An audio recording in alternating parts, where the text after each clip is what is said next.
नमस्कार. मी doctor Sumedha Hershey. प्रसिद्ध कवी किरण येले सरांचा दुसरा काव्यसंग्रह बाई बाई गोष्ट सांग अर्थात बाईच्या कविता भाग दुसरा नुकताच प्रकाशित झाला.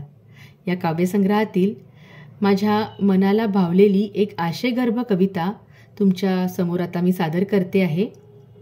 आणि औचित्य असं की नुकताच आंतरराष्ट्रीय महिला दिन साजरा झालेला आहे आणि त्याच अनुषंगाने ही कविता मला तुम्हा सर्वांसमोर सादर करायची वाटली.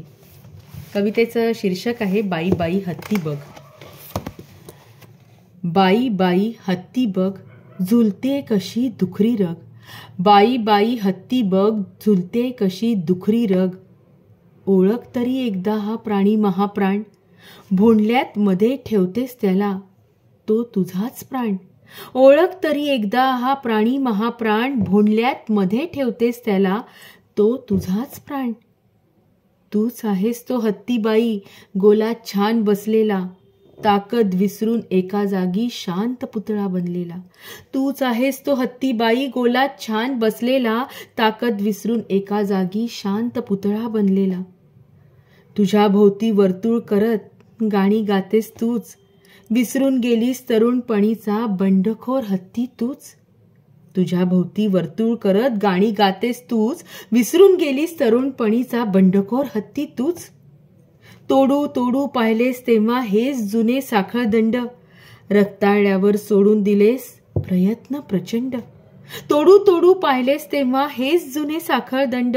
रक्ताळ्यावर सोडून दिलेस प्रयत्न प्रचंड. मान्य केलंस हळूहळू हेच प्राक्तन म्हणत. मान्य केलंस हळूहळू हेच प्राक्तन म्हणत. विसरत गेली स्वप्न हेच नशीब म्हणत. साखळदंडांच्या खांबालाच मग टेकून बसू लागलीस. साखळदंडाच्या खांबाभोवतीच गरगरा फिरू लागलीस. साखळदंडाच्या खांबालाच मग टेकून बसू लागलीस. साखळदंडाच्या खांबाभोवतीच गरगरा फिरू लागलीस.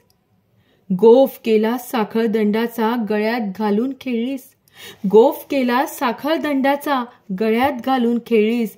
त्यावरच मान टाकून विश्वासानं निजलीस. बाई पुन्हा एकदा स्वतःला आठव. स्वतःशीच रसत स्वतःला पाठव. बाई पुन्हा एकदा स्वतःला आठव. स्वतःशीच रसत स्वतःला पाठव. पाहिलं असतंस खऱ्या आरशात तुझं खरं रूप. दिसलं असतं तुलाच तुझं अवाढव्य प्रारूप. पाहिलं असतंस खऱ्या आरशात तुझं खरं रूप. तर दिसलं असतं तुलाच तुझं अवाढव्य प्रारूप.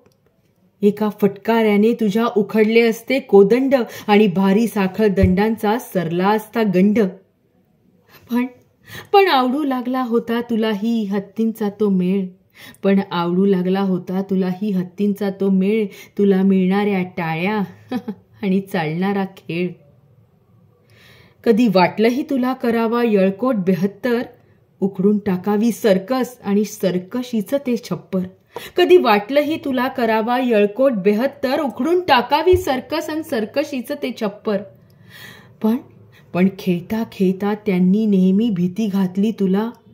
सर्कशी बाहेरचं जग म्हणजे भुलवणारा झुला. पण खेळता खेळता त्यांनी नेहमीच भीती घातली तुला की सर्कशी बाहेरचं जग म्हणजे भुलवणारा झुला. पण एक गोष्ट त्यांनी खरी सांगितली नाही ग कधी. पण एक गोष्ट त्यांनी खरी सांगितली नाही ग कधी.